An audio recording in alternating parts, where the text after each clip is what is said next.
ورحمۃ اللہ وبرکاتہ۔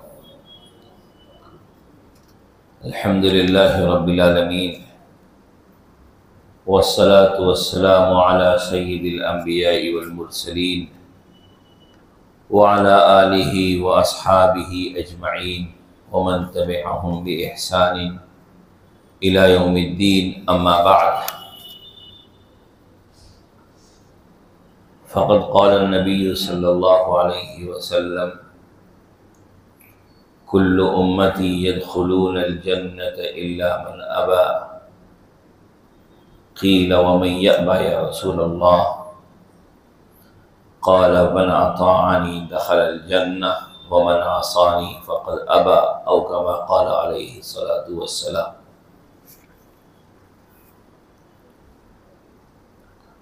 محترم حضرات،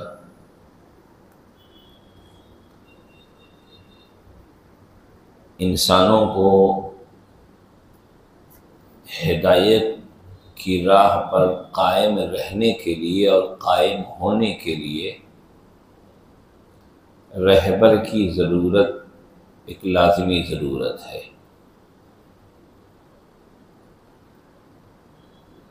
اور انسان اس دنیا میں جب سے پیدا ہوتا ہے وہ کسی کو اپنا رہبر مانتے ہوئے، کسی سے کچھ نہ کچھ سیکھتے ہوئے آگے اپنی زندگی گزارتا ہے۔ سب سے پہلے وہ اپنے ماحول، گرد و پیش کی دنیا سے سیکھتا ہے۔ یہی وجہ ہے کہ جو بچہ جس ماحول میں پرورش پاتا ہے، بغیر کسی کوشش کے اس زبان کو وہ بولنے لگتا ہے، اور اس تہذیب کو، اس فکر کو، اس مزاج کو وہ قبول کر لیتا ہے۔ بہت سی زبانیں جن کو سیکھنے کے لیے بہت سے لوگوں کو بڑی سے بڑی محنتیں کرنی پڑتی ہیں۔ بچہ اس معاشرے میں پلتا بڑھتا ہے تو بغیر کسی کوشش کے وہ اس زبان میں اپنی مراد کو، اپنے ما فی الضمیر کو اچھی طرح ادا کرنے پر قادر ہو چکا ہوتا ہے اور ہو جاتا ہے۔ مثال کے طور پر دنیا کے بہت سے لوگ اردو نہیں جانتے ہیں، تو وہ اردو سیکھنے کے لیے گرامر پڑھیں گے، الفاظ کو رٹیں گے، اور ہم آپ اردو کے ماحول میں پلے بڑھے تو کبھی ہم کو ایک لفظ بھی رٹنا نہیں پڑا کہ فلاں چیز کو فلاں کہتے ہیں، فلاں چیز کو فلاں کہتے ہیں۔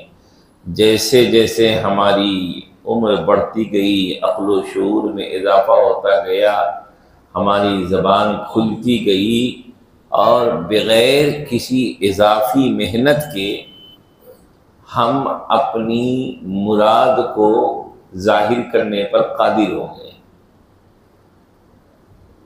بہت سے لوگ انگلش کے لیے اسپیکنگ کورس کرتے ہیں، عربی کے لیے کورسز کرتے ہیں، لیکن جو بچے اس ماحول میں پیدا ہوتے ہیں، پلتے بڑھتے ہیں، ان کے لیے کسی کورس کی ضرورت نہیں ہے۔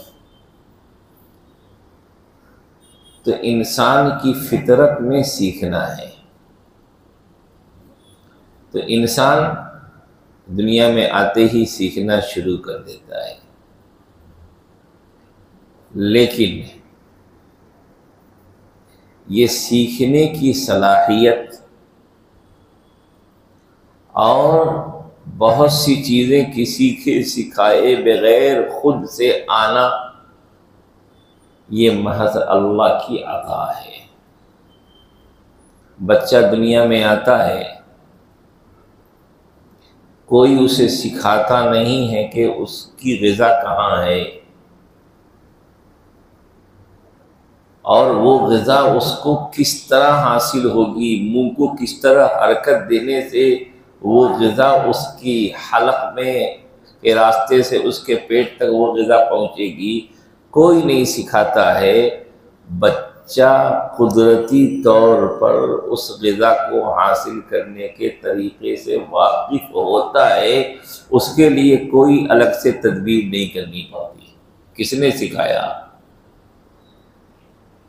اللہ خالق و مالک نے سکھا کے بھیجا ہے۔ تو کچھ چیزیں ضرورت کے مطابق اللہ نے پہلے سے سکھا دیا، اور کچھ چیزیں حسب ضرورت، جیسے جیسے انسان کی عمر بڑھتی ہے اللہ اس کا علم، اس کی رہنمائی اسے کر دیتے ہیں۔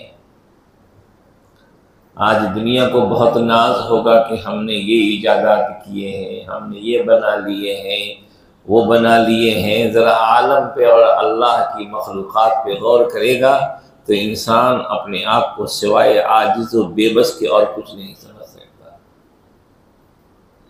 آپ غور کیجئے کہ پرندے گھونسلے بناتے ہیں، ان گھونسلوں کی ٹیکنالوجی پر جو ہواؤں کے تھپیڑوں سے ہواؤں کی مار کو بھی جھیلتے ہیں اور اپنی شاخوں میں لٹکے رہتے ہیں،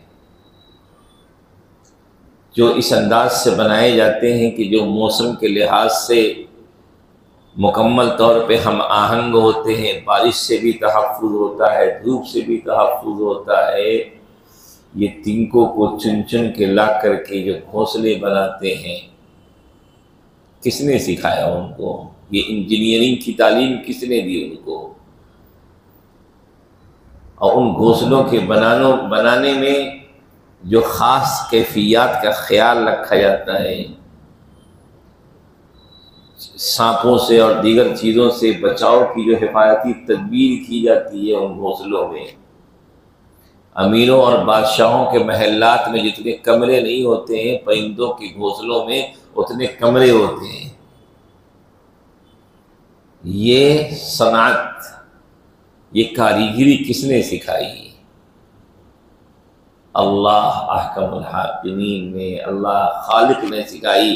تخلیق بھی اسی نے کی، تخلیق کے بعد کی ضروریات کو سے مقابلہ کس طرح کیا جائے اور ضروریات کی کس طرح تکمیل کی جائے، تدریجی طور پر وہی سکھاتا ہے۔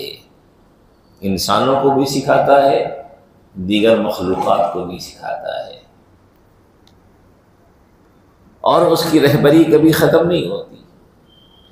البتہ حکمت مصلحت کے مطابق جب جو چیز سکھانا ہے اس کی تعلیم دیتا ہے۔ تو بچپن میں چیزیں سکھا دیا، پھر جیسے جیسے انسان بڑا ہوتا گیا وہ مختلف چیزیں سیکھتا گیا اور دنیا میں جینے اور رہنے کے تمام آداب سے واقف ہوتا چلا گیا۔ اس کے لیے اللہ نے اس کی ذات میں کچھ ایسے علم کے ذرائع رکھ دیے، حواس رکھ دیے کہ بول کر کے، سن کر کے، سونگھ کر کے، چکھ کر کے بہت سی چیزوں کا علم ہو جاتا ہے،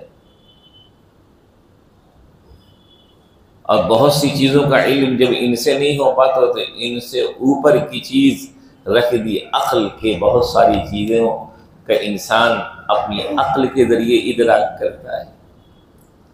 مثال کے طور پر کسی چیز کی رنگت کا علم دیکھ کر کے ہو جاتا ہے، سونگھ کر کے اس کی خوشبو کا علم ہو جاتا ہے، چکھ کر کے اس کے ذائقے کا علم ہو جاتا ہے، لیکن وہ نافع ہے کہ نفع بخش نہیں ہے، نقصان دہ ہے، اس کا علم نہیں ہو پاتا ان حواس سے۔ تو اللہ نے ایک ذریعہ رکھا عقل کا، کہ عقل کے ذریعے انسان اس کے خصائص کو جانتا ہے، اور جان کر کے پھر پتہ کرتا ہے کہ یہ چیز ہمارے لیے مفید ہے کہ نقصان دہ ہے۔ تو اللہ نے کچھ ایسے ذرائع انسان کو عطا کر دیے ہیں، لیکن معاملہ یہیں پر بس نہیں ہوتا، اور علم کی انتہا یہی نہیں ہوتی، کیونکہ انسان کو دنیا میں صرف جی لینے کے لیے نہیں بھیجا گیا ہے کہ بس جیسے تیسے جی لو، وقت گزار لو، صبح و شام کو پورے کر لو، کھا لو پی لو موج کر لو اور نکل جاؤ۔ انسان کو صرف اس لیے دنیا میں نہیں بھیجا گیا ہے بلکہ انسان تو خلیفۃ اللہ ہے، انسان تو خلیفۃ اللہ ہے، اور اس دنیا کے بعد بھی اس کے لیے جنت بھی ہے، دوزخ بھی ہے، تمام مراحل ہیں۔ صرف ایسا نہیں ہے کہ بس دنیا میں آئے اور یوں ہی چلے گئے، آنے کے بعد کے بھی بڑے مسائل ہیں۔ وہاں کے مسائل کو حل ہونے کے لیے ضرورت تھی خصوصی رہبری کی، یہ بتایا جائے بندوں کو کہ کون سی چیز اللہ کی مرضی کے مطابق ہے، اللہ کیا پسند کرتا ہے، اللہ کیا ناپسند کرتا ہے، تاکہ انسان اس رہبری کی روشنی میں اپنی دنیا کے بعد کی قبر کی زندگی اور آخرت کی زندگی کو کامیاب بنانے والوں میں شامل ہو سکے، اور اپنی دنیا کو ہی اپنی آخری منزل نہ سمجھ سکے، بلکہ اس کی نظر میں وہ وسعت آئے جو وسعت انسان کی نظر میں ہونی چاہیے۔ تو اس رہبری کو عقل سے نہیں حاصل کر سکتا تھا، کیونکہ کسی چیز کے حلال و حرام کا علم عقل سے نہیں مل سکتا۔ اللہ کی مرضیات کیا ہے اس کا ادراک انسان کو عقل سے نہیں ہو سکتا تھا، تو اللہ نے اس کے آگے کا ذریعہ علم وحی کی عطا کیا، جو انبیاء کرام پر وحی کو اللہ نے نازل کیا، اور وحی کے ذریعے انبیاء کرام و خاص طور پہ خاتم النبیین محمد مصطفیٰ صلی اللہ علیہ وسلم کو قرآن اللہ کی کتاب عطا کی گئی، لیکن قرآن کو سمجھانے والے معلم کی ضرورت تھی، تو کتاب بھی دیا، معلم کتاب بھی دیا، کتاب بھی دیا، کتاب کا معلم بھی دیا، تاکہ ان کے ذریعے اللہ کا پیغام بندوں تک پہنچے اور انسان ان چیزوں کو جان سکے جو اپنی عقل و خرد سے نہیں جان سکتا تھا، اللہ کی مرضیات کو معلوم کر سکے، تاکہ اس مرضیات کے مطابق ان مرضیات کے مطابق اس کے لیے زندگی گزارنا آسان ہو۔ چنانچہ انبیاء کے ذریعے اور پھر اخیر میں خاتم النبیین حضرت محمد مصطفیٰ صلی اللہ علیہ وسلم کے ذریعے انسانوں کی پوری ایسی رہبری کر دی گئی کہ آپ صلی اللہ علیہ وسلم جاتے ہوئے فرما کے گئے، ترکتکم علی الملۃ البیضاء لیلها کنہارها، کہ میں تم کو ملت بیضاء پہ روشن راستے پہ چھوڑ کے جا رہا ہوں، یہاں اب کوئی اندھیرا پن نہیں ہے، یہاں کوئی تاریکی نہیں ہے، لیلها کنہارها، ہر چیز دن کی طرح روشن اور واضح ہے، بس تم کو جو معلوم کرنا ہو، اللہ کی جن مرضیات پہ تمہیں چلنا ہو، زندگی کے جن گوشوں سے متعلق تمہیں اللہ کی مرضیات معلوم کرنی ہو، چاہے اس وقت تمہاری حیثیت کچھ بھی ہو، مزدور ہو، حاکم ہو، گھر کے ماتحت ہو، گھر کے نگراں ہو، حکومت کرنے والے ہو یا محکوم ہو، قاضی ہو یا قاضی کے سامنے کھڑے ہوئے ہو، یعنی زندگی کے تم کسی بھی مرحلے میں ہو اور کسی بھی رول کے ساتھ ہو، کسی بھی حیثیت کے ساتھ ہو، اپنی اس حیثیت، اس رول کے بارے میں، اپنے کردار کے بارے میں اللہ کی تعلیم جاننا چاہتے ہو، تو رسول اللہ صلی اللہ علیہ وسلم کی تعلیمات میں اتنی جامعیت ہے کہ آپ کو وہ تمام کی تمام ہدایات مل جائیں گی، چاہے وہ زندگی کے کسی مرحلے سے متعلق ہو۔ ہو جانے دیجیے، غرضے کہ اللہ تعالیٰ نے رہبری میں، ہماری رہنمائی میں ادنا درجے کی بھی کمی نہیں چھوڑی۔ جس وقت جس طرح کی رہنمائی کی ضرورت تھی، جس طرح کی دستگیری کی ضرورت تھی، اللہ نے اس کا کامل انتظام فرما دیا، تاکہ بندے کو یہ کہنے کا موقع نہ رہے کہ ہمیں راستہ بتایا نہیں گیا تھا، ہمیں راستہ بتایا نہیں دیا گیا تھا۔ نہیں، اللہ تعالیٰ نے علم کے تمام ذرائع عطا کر دیے اور حجت پوری کر دی کہ دیکھو تمہیں سب کچھ بتا دیا گیا ہے۔ اور نبی اکرم صلی اللہ علیہ وسلم کی سیرت اور آپ کی زندگی اور آپ کی تعلیمات کا تو یہ امتیاز ہے کہ آپ اور ہم یقین سے کہہ سکتے ہیں اس بات کو کہ انسانیت کی تاریخ میں کسی کو معلم اور رہبر اگر بنایا جا سکتا ہے اور جسے کامل رہبر کہا جا سکتا ہے تو وہ نبی اکرم صلی اللہ علیہ وسلم کی ذات گرامی ہے۔ کیونکہ کسی کو رہبر کیوں بنایا جاتا ہے؟ تاکہ ہر موقع پہ اس کی کوئی بات ہمارے سامنے ہو اور ہم اس بات کی روشنی میں قدم بڑھائیں۔ یہی مطلب ہوتا ہے کسی کو رہبر بنانے کا، کسی کو اپنا رہنما بنانے کا، کہ زندگی کے کسی بھی موڑ پہ ہم آ کر کے پھنسے ہوئے ہوں، کسی بھی موڑ پہ ہم کھڑے ہوں تو وہاں پہ وہ ہمیں راستہ دکھا دے، وہاں پہ ہمیں وہ ایک راستہ دکھا دے کہ یہ کرنا ہے کہ یہ کرنا ہے، اور وہ اس کا دکھایا ہوا راستہ بھی معتبر ذریعے سے ثابت ہو۔ مثال کے طور پر نبی اکرم صلی اللہ علیہ وسلم کی شخصیت کو دیکھیے کہ انسانیت کی تاریخ میں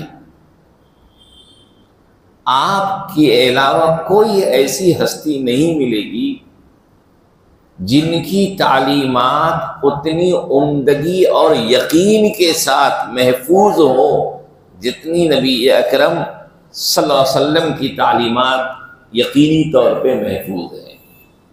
مثال کے طور پر آپ کی تعلیمات کا ایک حصہ قرآن کریم ہے جو اللہ نے آپ پر وحی نازل کی اور اپنی امت تک اللہ کے اس کلام کو پہنچایا۔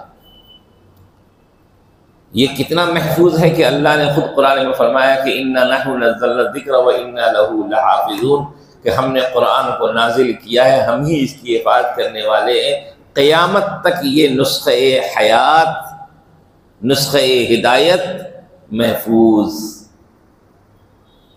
اچھا، دوسری رہنمائی، دوسری تعلیمات وہ ہیں جو آپ کی زبان مبارک سے امت کو عطا ہوئی ہے، جنہیں ہم احادیث کہتے ہیں۔ اللہ نے احادیث کی حفاظت کا بھی کتنا اعلیٰ نظم کیا کہ انسانیت کی تاریخ میں ایسی کوئی مثال نہیں مل سکتی کہ جن کے کسی انسان کی تعلیم اتنی مضبوط سندوں کے ساتھ منقول ہو، کہ تعلیم کی محفاظت، کہ اللہ نے آپ کی زبان مبارک سے نکلے ہوئے الفاظ کی حفاظت کا وہ انتظام کیا کہ ایسے محدثین پیدا کیے کہ وہ کلام تو محفوظ ہوا ہی، اس کلام کو نقل کرنے والے راویوں کو بھی اللہ نے محفوظ کر دیا، کہ آج اتنے 100 سالوں کے بعد بھی کسی بھی روایت کے کسی بھی راوی کے بارے میں آپ دیکھنا چاہیں تو آپ تفصیل سے دیکھ سکتے ہیں کہ ان کا نام کیا تھا، کس قبیلے کے تھے، ان کی زندگی کیسے گزری، تقوی طہارت میں ان کا کیا مقام تھا، علم میں ان کا کیا مقام تھا، ان کا حافظہ کیسا تھا۔ اندازہ لگائیے کسی شخصیت کی اتنی ہمہ پہلو حفاظت، یہ کیا ہے؟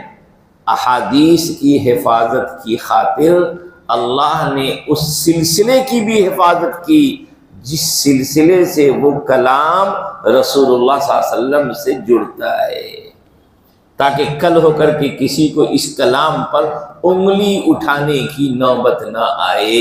اللہ نے اس کلام کی حفاظت کا وہ انتظام کیا ہے۔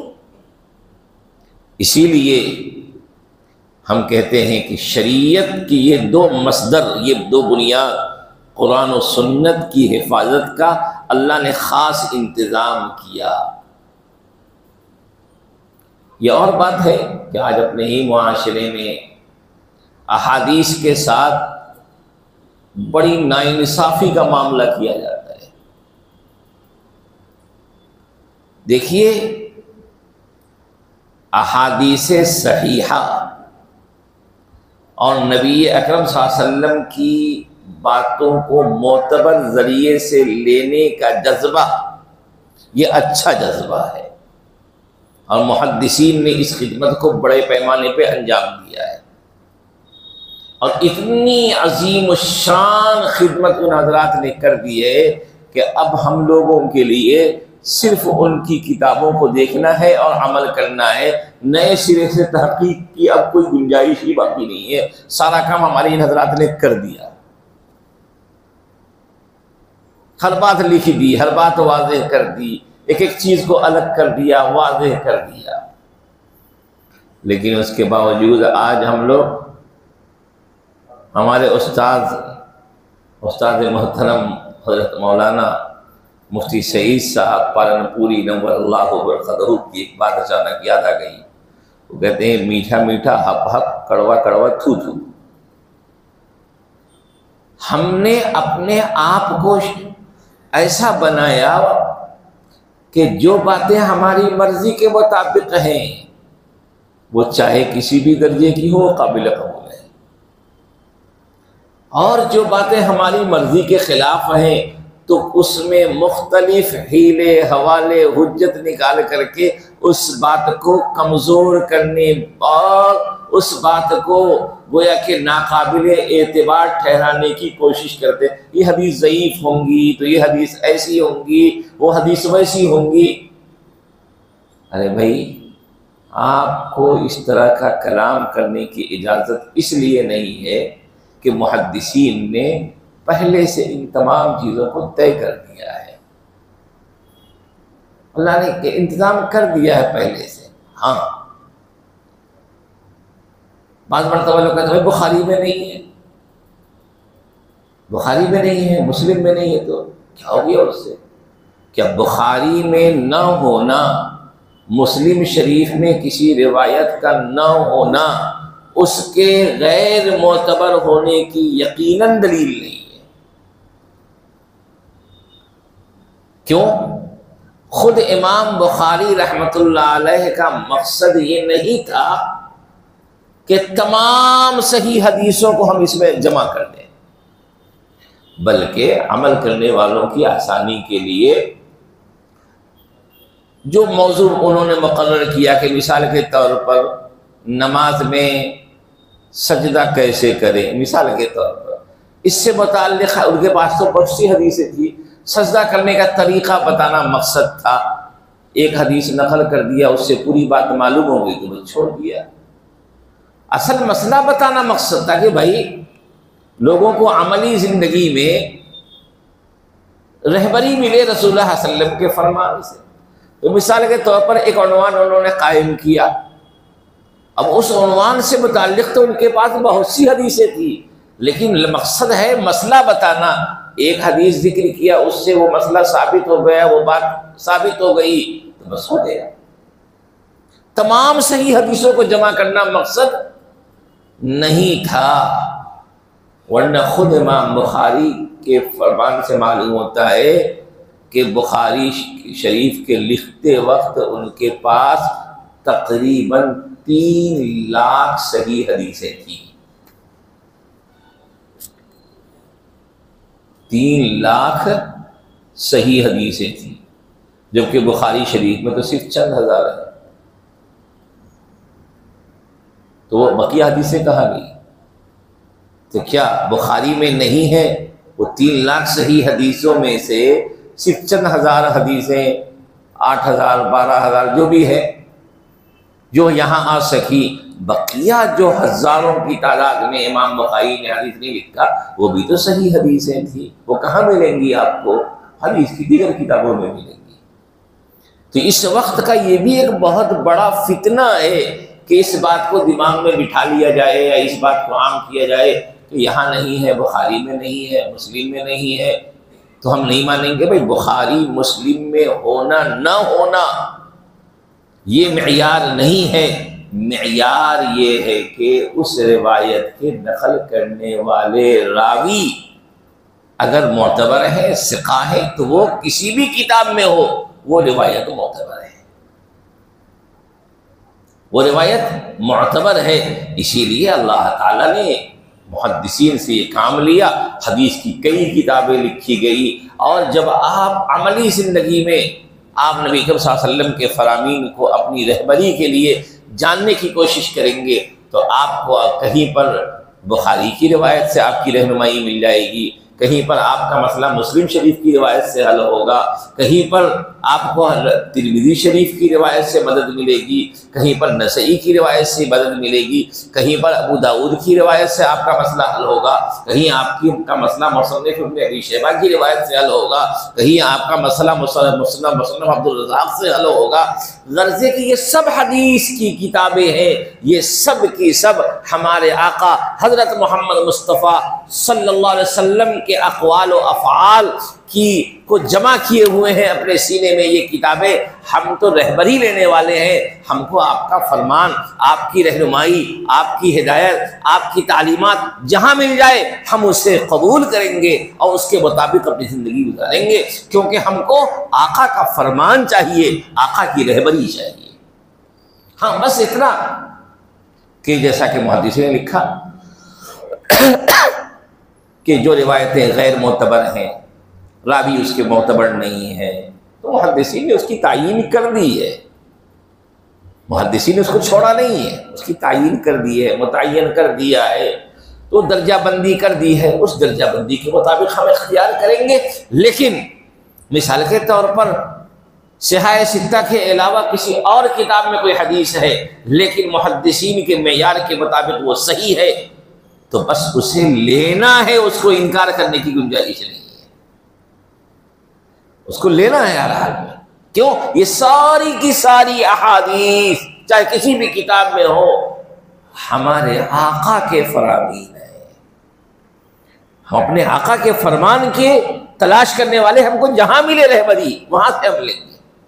یہ سارے محدثین ہمارے لیے عظیم ہیں، سبوں کی خدمات ہمارے لیے عظیم ہیں۔ تو غرض ہے کہ اللہ تعالیٰ نے ہمارے لیے رہبری کا انتظام کر دیا، قرآن و سنت کی شکل میں دین کا ذخیرہ بھی محفوظ کر دیا۔ اب ہمارا کام کیا ہے؟ ہمارا کام ہے اطاعت۔ انتظام تو اللہ کی طرف سے ہو گیا، رہبری ہو گئی، راستہ دکھا دیا گیا، اب ہمارا کام کیا ہے؟ دکھائے ہوئے راستے کے مطابق اب آگے عملی زندگی کو طے کرنا، ہمارا کام ہے اطاعت۔ مثال کے طور پر ایک طالب علم کو استاد ساری چیزیں پڑھا دیتا ہے، سمجھا دیتا ہے، بتا دیتا ہے، اس کے بعد اس طالب علم کا کام کیا ہے؟ اب اس کے مطابق آگے اپنے مرحلے کو حل کرنا۔ اسے کنجی دے دی گئی، اس کے خزانے کھولتا جائے، آگے بڑھتا جائے۔ والد بچے کو تربیت کرتے کرتے کرتے کرتے کرتے ایک عمر کے مرحلے پہ لے آیا، اپنی ذمہ داریوں کو پوری کرتے کرتے اس کو ایک مرحلے پہ لا دیا۔ اب نہیں، اب والد کی ذمہ داری نہیں ہے، اب اس کا کام ہے اپنے بلبوتے اپنی زندگی کی بنیاد رکھے اور آگے اپنی زندگی کو مرتب کرے، اپنے مسائل کو حل کرے۔ تو اللہ تعالیٰ نے ہدایت کے سارے انتظامات کر دیے، رہبری کر دی، اور وہ رہبری آج بھی ہمارے سامنے موجود ہے۔ ہمارا کام کیا ہے؟ اس رہبری کی اطاعت کرتے ہوئے اپنی زندگی گزارنے کی کوشش کرنا۔ اب جو مانیں گے وہ اچھے بنیں گے، نہ مانیں گے تو وہ برے بنیں گے۔ نبی کریم صلی اللہ علیہ وسلم نے فرمایا کل امتی یدخلون الجنت الا من ابا، میری امت کا ہر فرد جنت میں داخل ہوگا سوائے اس کے جس نے انکار کر دیا، سوائے اس کے جس نے انکار کر دیا۔ صحابہ نے پوچھا رسول اللہ کون انکار کرے گا؟ وہ بھی آپ کی بات کو کون انکار کرے گا؟ فرمایا من اطاعنی دخل الجنہ، جو میری اطاعت کرے گا۔ اطاعت کیا ہے؟ یہی تو ہے بھائی، اپنی عام زبان میں کہاں مان لینا، جو کہا جائے اسے قبول کر لینا، یہی اطاعت ہے۔ اب نبی کریم صلی اللہ علیہ وسلم نے کہ اطاعت کیا ہے؟ کہ جو آپ نے کہا ہے اسے مانا جائے، یعنی جن کاموں کو کرنے کو کہا ہے ان کاموں کو کیا جائے، جن کاموں سے روکا ہے ان چیزوں سے رک جائے، یہی ہے اطاعت۔ اب کوئی آدمی، آپ بتائیے کہ آپ کی بات، آپ اپنے گھر میں بڑے ہیں، آپ کسی کو کہیں گے ایک بات، وہ اس بات کو نہ مانے، کسی چیز سے آپ اس کو روکے وہ اس سے نہ روکے، کسی کام کو کرنے کو کہیں وہ اسے نہ کرے، تو کیا آپ اس کو اطاعت گزار کہیں گے؟ نہیں۔ اطاعت گزاری کا بس یہی مطلب ہے، کہاں ماننا، یعنی جو کرنے کو کہا وہ کرنا، جن چیزوں سے روکا ہے ان چیزوں سے رک جانا، یہی ہے اطاعت۔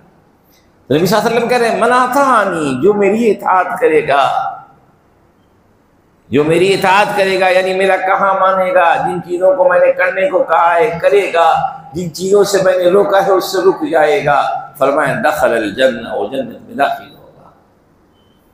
آگے فرمایا ومن عصانی، اور جس نے میری نافرمانی کی، یعنی میرا کہا نہیں مانا، میرا کہا نہیں مانا، یعنی میں نے کرنے کو کہا تو اس نے کیا نہیں، میں نے نہیں کرنے کو کہا تو کرتا رہا، یہی تو ہے۔ میں نے نہیں کرنے کو کہا تو کرتا رہا، میں نے کہا جھوٹ مت بولو، جھوٹ بولتا رہا، میں نے کہا غیبت نہ کرو، غیبت کرتا رہا، میں نے کہا بد نظری مت کرو، بد نظری کرتا رہا۔ پر آقا کی تعلیم میں ہے کہ گانے مت سنو، گانا بجانے میں مت پڑو، گانا بجانا کرتا رہا، یہی تو ہے بھائی، فرمانی اسی کو تو کہیں گے، نافرمانی یہی تو ہے۔ ذرا اپنا جائزہ لے، ہم سب صبح سے شام تک کہ کتنے ایسے کام ہم کر رہے ہیں جن سے ہمارے آقا صلی اللہ علیہ وسلم نے روکا ہے۔ آپ کو اپنی زندگی میں ایسی بہت ساری چیزیں مل جائیں گی، اور کتنے ایسے کام ہیں جن کو کرنے کو کہا ہے ہم نہیں کر رہے ہیں۔ ہر آدمی اپنی زندگی میں دیکھ لے، ایسی بہت ساری چیزیں مل جائیں گی، بس 5 منٹ آدمی توجہ سے اپنی زندگی میں جھانک لے صبح سے شام تک۔ تو کیا فرما رہے ہیں من عصانی، جس نے میرا کہا نہیں مانا، یعنی جو کرنے کو کہا وہ کیا نہیں، جن چیزوں سے روکا اس سے رکا نہیں۔ فرمایا فقد ابا، تو اس نے گویا کہ میرا انکار کر دیا، اس نے انکار کر دیا۔ اب ذرا اندازہ لگائیے کتنا درد ہے اس لفظ میں، کہ صبح سے شام تک ایسی بے شمار چیزوں سے ہم گزرتے ہیں جن میں ہم کھلم کھلا اپنے آقا صلی اللہ علیہ وسلم کی حکم کی مخالفت کرتے ہیں، ان کی نافرمانی کرتے ہیں، ان کا کہا نہیں مانتے ہیں، ان کے دکھائے ہوئے راستے کے خلاف جاتے ہیں، شریعت سے بغاوت کرتے ہیں۔ آقا کیا کہہ رہے ہیں؟ جس نے ایسا کیا اس نے انکار کر دیا۔ اور ہم تو کہتے ہیں کہ ہم بڑی محبت کرتے ہیں، یقیناً محبت کرتے ہیں، لیکن محبت میں اطاعت بھی آنی ضروری ہے۔ اطاعت کے بغیر محبت سچی محبت نہیں کہی جا سکتی۔ آپ کا ایک بچہ ہو کہے میں اپنے بابا سے بہت محبت کرتا ہوں، میں اپنی مما سے بہت محبت کرتا ہوں، جان قربان کر دوں گا ان کے لیے، لیکن مما کہتی ہے بیٹا بازار سے یہ سامان لا لو، مما مجھ سے نہیں ہو سکے گا۔ ابا کہتے ہیں ذرا بیٹا میرا فلاں کام کر دو، بیٹا کہتا ہے بابا کسی اور کو بولیے میں نہیں کروں گا۔ تو بتائیے دنیا کا کوئی انسان اس کی اس بات کو سچی مانے گا کہ مجھے تو اپنے بابا سے بڑی محبت ہے، میں تو جان دے دوں گا؟ ارے تو کیا جان دے گا؟ اپنی ایک عمل میں ان کی پیروی کرنا تمہارے بس کی بات نہیں ہے، اپنی ایک عادت کو تبدیل کرنا ان کی رضا کے لیے تمہارے بس کی بات نہیں ہے، اپنے ایک شوق کو چھوڑنا تمہارے بس کی بات نہیں ہے، اپنی ایک مرضی کو قربان کرنا تمہارے لیے دشوار ہے، اور کہتے ہو جان قربان کر دیں گے۔ جان تو قربان کرنے وہ لوگ تھے جو صحابہ تھے، جنہوں نے عملی طور پہ بتایا کہ ہماری اپنی کوئی مرضی نہیں، جب جو حکم ملا اس حکم پر عمل کر کے دکھا دیا، ایسا دکھایا کہ اس کی مثال قیامت تک نہیں مل سکتی۔ تو محبت کا عملی اظہار اطاعت کے ذریعے ہوتا ہے، محبت کی سچائی کا پتہ اطاعت کے ذریعے چلتا ہے۔ اطاعت کا رنگ ہے تو محبت سچی ہے، زبان پر محبت کا دعویٰ ہے، اطاعت میں دوری ہے۔ تو جب آپ اپنے بچے کی ایسی محبت کو محبت نہیں کریں گے، رے جھوٹا ہے، یہ کہتے ہیں نا، کیا بولیں گے بھائی؟ بچہ خوب دعوے کرے میں یہ کر سکتا ہوں وہ کر سکتا ہوں، اور آپ کو ایک گلاس پانی لا کے نہ دے، آپ کا چھوٹا کام کر کے لا کے نہ دے، آپ جو بولے ہمیشہ اس کا الٹا کرے، تو آپ کیا بولیں گے؟ میرا بہت وفادار بیٹا ہے، بولیں گے؟ آپ نہیں بول سکتے، بلکہ جہاں مجلس لگے گی کہیں گے ارے یہ انتہائی نالائق انسان ہے، اپنے دل کا دکھڑا روئیں گے، آپ کا دل جلتا ہوگا اس سے۔ بتائیے ہمارے آقا حضرت محمد مصطفیٰ صلی اللہ علیہ وسلم نے کتنی محبت سے اس دین کو سینچا ہے، کتنی قربانیاں دی ہیں، اور آج ان کی امت ان کی شریعت کے نام پر، ان کے نام پر شریعت کا گلا دبا رہی ہے۔ بتائیے آقا کو کتنی تکلیف ہوتی ہوگی، کتنی تکلیف ہوتی ہوگی کہ آج ان کا نام لینے والے اپنے ایک شوق کو ان کے نام پر قربان کرنے کے لیے تیار نہیں ہے۔ اگر واقعی محبت ہے تو اس محبت کی مثال یہ ہے کہ ہم اپنے شوق کو، اپنی مرضیات کو، اپنی چاہتوں کو آقا کے حکم کے سامنے کہہ دیں کہ نہیں، ہمارا یہ شوق ہمارے آقا کی تعلیم کے خلاف ہے، ہم اس شوق کو پورا نہیں کریں گے، ہماری یہ مرضی ہمارے آقا کی تعلیم کے خلاف ہے، ہم اپنی اس مرضی پر عمل نہیں کریں گے، ہمارا یہ رسم ہمارے آقا کی تعلیم کے خلاف ہے، ہم اس رسم کو پورا نہیں کریں گے، ہمارا یہ معاشرہ ہمیں آقا کی تعلیم کے خلاف بلا رہا ہے، ہم اس معاشرے کا ساتھ نہیں دے سکتے ہیں، کیونکہ ہمارے آقا کی تعلیم ہمارے لیے ذریعہ نجات ہے۔ حضرت حذیفہ ابن یمان رضی اللہ تعالیٰ عنہ یاد آ گئے، حضرت ربیع ابن عامر یاد آ گئے، ایران کے دربار میں ہیں، بڑے جلیل القدر صحابہ، ایران کا محاصرہ ہو چکا ہے، بات چیت کے لیے بلایا گیا ہے۔ جب آئے تو اسی دیہاتی بوسیدہ لباس میں دربار میں آئے، تو دربان نے کہا کہ بادشاہ کے پاس جا رہے ہو، ذرا اچھا لباس پہن کے جاؤ۔ کہا نہیں، ہم جس لباس میں آئے ہیں اسی لباس میں بادشاہ سے ملنا چاہتے ہیں۔ پھر آگے کوئی بات ہوئی، ان کی تلوار ٹوٹی ہوئی تھی جس پہ کپڑے وغیرہ لپٹے ہوئے تھے، تو کسی نے مزاحاً کہہ دیا کہ اس سے آپ ملک کو فتح کریں گے۔ کہا کہ تم نے ابھی تلوار کو دیکھا ہے، اس تلوار کے پیچھے کی طاقت کو نہیں دیکھا ہے۔ کہا بلاؤ اپنے سب سے بڑے طاقتور کو، اب کہو مقابلے میں آنے کے لیے اب مضبوط سے مضبوط ڈھال لے کر کے آؤ، مضبوط سے مضبوط ڈھال لے کر کے آؤ، پھر اس تلوار کی طاقت میں تمہیں بتاؤں۔ معاملہ چیلنج کا تھا، بہت مضبوط محل کے پہلوان کو لایا گیا، مضبوط ڈھال لایا گیا، ایک مرتبہ حضرت ربیع بن عامر نے اس میں حملہ کیا، وہ ٹکڑے ٹکڑے ہو گیا۔ کیوں؟ السیف بالصاعد للصاعد بالسیف، تلوار میں طاقت، کلائی کی طاقت آتی ہے، اور اس طاقت کے پیچھے ایمان کی طاقت ہوتی ہے۔ اس کے بعد کھانے کی مجلس لگی، تو چند دانے نیچے گر گئے، اس کو اٹھا کے صاف کرنے کے سنت یہ ہے کہ بھئی جب دانہ گر جائے تو اس کو صاف کر کے کھا لیں، دانے کو کھانے کو ضائع نہ کریں۔ یہ تعلیم شریعت ہے، ہمارے آقا کی تعلیم یہی ہے صلی اللہ علیہ وسلم، کہیے آپ لوگ صلی اللہ علیہ وسلم۔ وہ ان لقموں کو، ان دانوں کو اٹھانے کی کوشش کرنے لگے تو بازی والے نے اشارہ کیا، ہنیر مار کے اشارہ کیا، بھئی یہ کیا کر رہے ہو، بادشاہ کے دربار میں یہ کام کر رہے ہو، کیا تاثر لے گا بادشاہ۔ اللہ اکبر۔ اس وقت انہوں نے جو جواب دیا ہے، الفاظ سادہ ہیں لیکن اس جواب میں ایمان چھپا ہوا ہے، کاش کہ یہ جواب ہماری زبانوں پہ آ جاتا۔ اور میں تو کہوں گا کہ آج سے اس جواب کو اپنے گھر میں سب سے پہلے شروع کیجیے۔ کیا کہا؟ اترک سنت رسول اللہ صلی اللہ علیہ وسلم لہذہ الحمقاء، کیا میں ان بے وقوفوں کی وجہ سے رسول اللہ صلی اللہ علیہ وسلم کی سنت کو چھوڑ دوں؟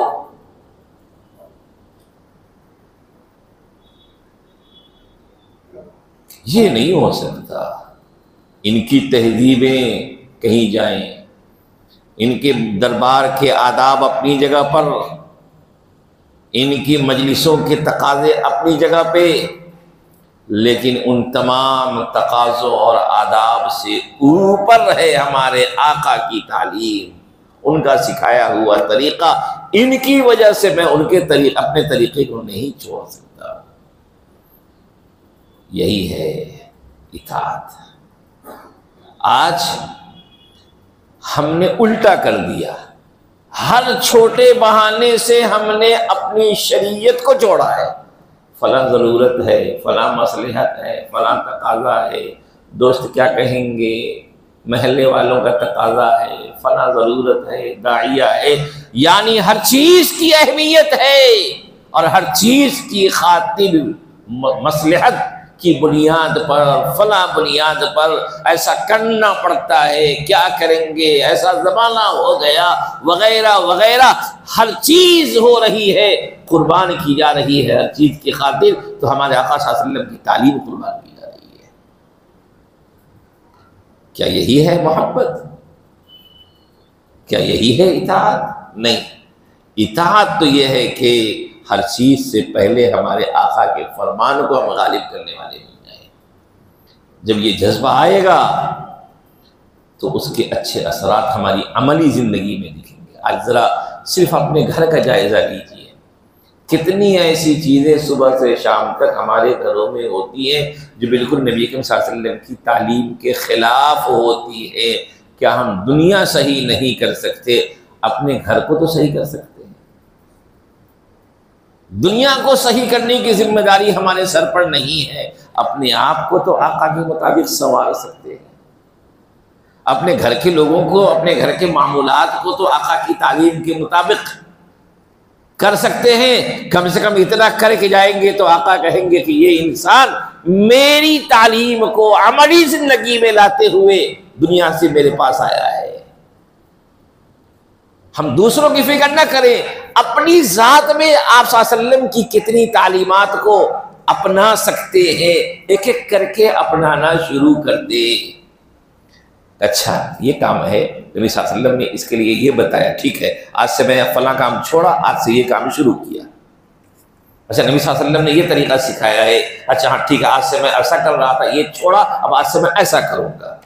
ہمارے گھر میں ایسا ہو رہا ہے، نبی صلی اللہ علیہ وسلم کی تعلیم یہ ہے، آج سے میں نے اس کام کو چھوڑا، ہمارے گھر میں اب یہ نہیں ہوگا، اب یہ ہوگا۔ ایک ایک چیز کو اگر ہم نے اختیار کرنا شروع کر دیا، آپ دیکھیے گا ہماری زندگی چند دنوں میں سنتوں کی ترجمان بن جائے گی۔ لیکن آج ہم نے کیا، مصلحت، تقاضے، ضرورت، حالات، یہ وہ نہیں مانتے، فلاں، اتنے بہانے ہم نے بنا لیے ہیں کہ ہمارے پاس شیطان کیا بھٹکائے گا، شیطان سے زیادہ بہانے تو خود ہمارے پاس موجود ہیں۔ ہم نے اپنے نفس کو سب سے بڑا شیطان بنا رکھا ہے، اپنی ضرورتوں کو اپنا شوق شیطان بنا رکھا ہے، وہی ہمیں آگے نہیں بڑھنے دیتی ہے، وہی چیزیں ہمیں قدم آگے نہیں بڑھانے دیتی ہیں۔ ٹھان لیجئے کہ نہیں، ایک ایک چیز کو اب اپناتے جائیں گے اور ایک ایک چیز کو بدلتے جائیں گے تو انشاءاللہ زندگی میں انقلاب آ جائے گا۔ اللہ سے دعا ہے کہ اللہ تعالی ہم تمام لوگوں کو صحیح فکر عمل کی توفیق نصیب فرمائے۔ وآخر دعوانا الحمدللہ۔